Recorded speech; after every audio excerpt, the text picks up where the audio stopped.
Section.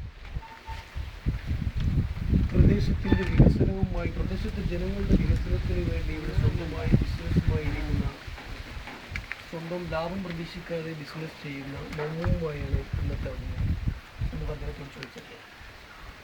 ചേട്ടാ എങ്ങനെ ചെയ്യുന്നത്? കച്ചവടം കുഴപ്പമില്ല, ഇങ്ങനെ പോകുന്നു. ഈ പ്രദേശവാസികളാണ് മെയിനായിട്ട് ഇവിടുന്ന് സാധനങ്ങൾ വാങ്ങുന്നത്. പുറത്തുള്ള ആളുകളുടെ കച്ചവടം എന്ന് പറയുന്നത് നമുക്ക് വളരെ കുറഞ്ഞുകൊണ്ടിരിക്കുകയാണ്. എന്താണെന്ന് വെച്ച് കഴിഞ്ഞാൽ നമ്മളെ ഈ റോഡ് ഒരു ഉൾഗ്രാമത്തിലേക്കുള്ള റോഡായാലും നാടുകളിലുള്ള ആളുകളുടെ ഒരു വരവ് വളരെ കുറഞ്ഞിരിക്കുകയാണ്. എന്നാലും കച്ചവടം മോശമല്ലാത്ത രീതിയിൽ പോകുന്നു.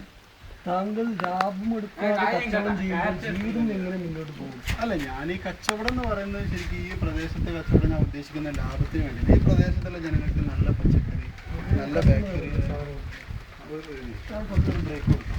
ചേട്ടൻ അവിടെ ഒരു കസ്റ്റമർ വന്നപ്പോൾ സാധനം കൊടുത്തുകൊണ്ടിരിക്കുകയാണ്. നമുക്കതിനിടയിൽ ഒരു ചോട്ടാ ബ്രേക്ക് ക്യാമറ വെച്ച് റോൾ ചെയ്തോ. ഇപ്പോൾ ബ്രേക്ക് ആവും.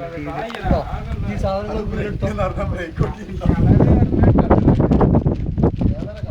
അല്ല, സീനറിയുടെ കുറച്ചെടുത്തോ. ക്യാമറമാൻ ഒരു സീനറി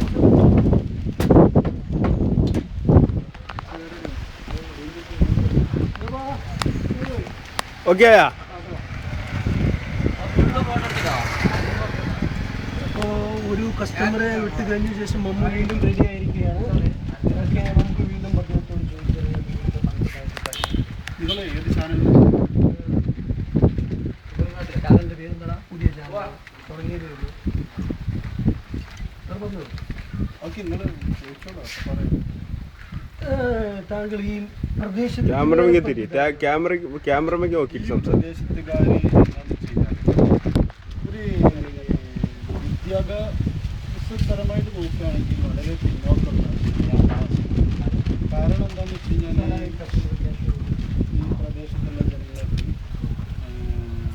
പണ്ട് കാലങ്ങളിലൊക്കെ കൃഷിയും കാര്യങ്ങളൊക്കെ ആയതുകൊണ്ട് വിദ്യാഭ്യാസം വളരെ കുറവായ രീതിയിലായിരുന്നു. നമ്മളിപ്പോൾ സെയിൽ ചെയ്യുന്നത് 7 രൂപ. വെറും 7 രൂപക്കാണ് ഇവിടെ കളർ സോഡ വിറ്റുകൊണ്ടിരിക്കുന്നത്. ടൗണിലാണെങ്കിൽ നമുക്കത് 20 രൂപ മിനിമം കൊടുക്കേണ്ടി വരും. തീരെ ലാഭം എടുക്കാതെയുള്ള ഈ കച്ചവടം എങ്ങനെ മുന്നോട്ട് പോകുന്നതെന്ന് നമുക്ക് ഒരു ബ്രേക്ക് വരും. വീണ്ടും ബ്രേക്ക്.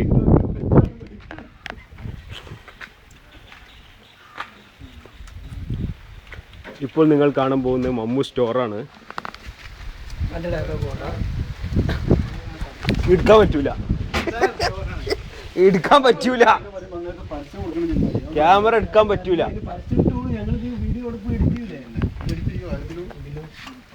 എന്നാ ഓക്കെ, തുടങ്ങാം.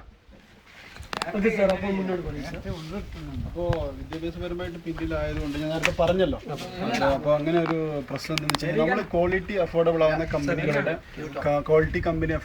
കമ്പനിയുടെ പ്രൊഡക്ട്സുകൾ ഇവിടെ കൊണ്ടുവന്ന് വെച്ച് നമ്മൾ സെയിൽ ചെയ്യാൻ ഉദ്ദേശിക്കുമ്പോൾ നമുക്ക് ജനങ്ങൾക്ക് അതിലൂടെ ഒരു സേവനം ചെയ്യാൻ വളരെ ബുദ്ധിമുട്ടായിക്കൊണ്ടിരിക്കുകയാണ്. കാരണം എന്താണെന്ന് വെച്ച് കഴിഞ്ഞാൽ ഇപ്പോൾ in case of company product പാർലേഡ് ആവട്ടെ, അല്ലെങ്കിൽ ഗുഡ് നൈറ്റ് ആവട്ടെ, അല്ലെങ്കിൽ ഹിന്ദുസ്ഥാൻ യൂണിയൻ, ഇങ്ങനെയുള്ള പ്രൊഡക്റ്റുകളുടെ ഒരു മാർക്കറ്റ് വാല്യൂ എന്ന് പറയുന്നത് ജനങ്ങൾക്ക് ഇന്ന് വിദ്യാഭ്യാസമുള്ളവർക്ക് അതിനെക്കുറിച്ച് നന്നായിട്ട് അറിയുള്ളൂ. അപ്പോൾ അവർക്കറിയാം ഇതിലൊരു റീറ്റെയിലർക്ക് അല്ലെങ്കിൽ ഒരു ഡിസ്ട്രിബ്യൂട്ടർക്ക് എന്ത് കിട്ടും എന്നുള്ളത്. അപ്പോൾ നമ്മളെ സംബന്ധിച്ച് ഇവിടെ വാല്യൂ എന്താണെന്ന് വെച്ച് കഴിഞ്ഞാൽ ഏറ്റവും ഗുണമേന്മയില്ലാത്ത കമ്പനികളുടെ പ്രൊഡക്റ്റ് നമുക്ക് സെയിൽ ചെയ്യാൻ സാധിക്കും. അതിലൂടെ എനിക്ക് ജനങ്ങളെ സേവിക്കാൻ കഴിയുള്ളൂ. ഓക്കെ, വളരെ നല്ല കാര്യമാണ് സാർ പറഞ്ഞുകൊണ്ടിരിക്കുന്നത്. ചോദിച്ചോളൂ സമയം. ചാനൽ സ്റ്റോറിന്റെ പരസ്യമാണ്. കസ്റ്റമർ വന്നിട്ടുണ്ട് സാർ. കസ്റ്റമർ നടന്നുണ്ട്.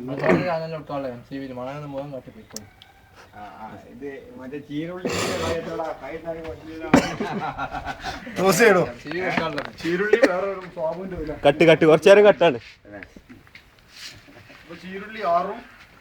അല്ല, എന്റെ കസ്റ്റമറൊക്കെ കണ്ടോട്ടെ.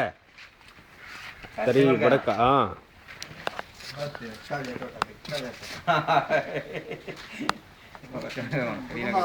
₹40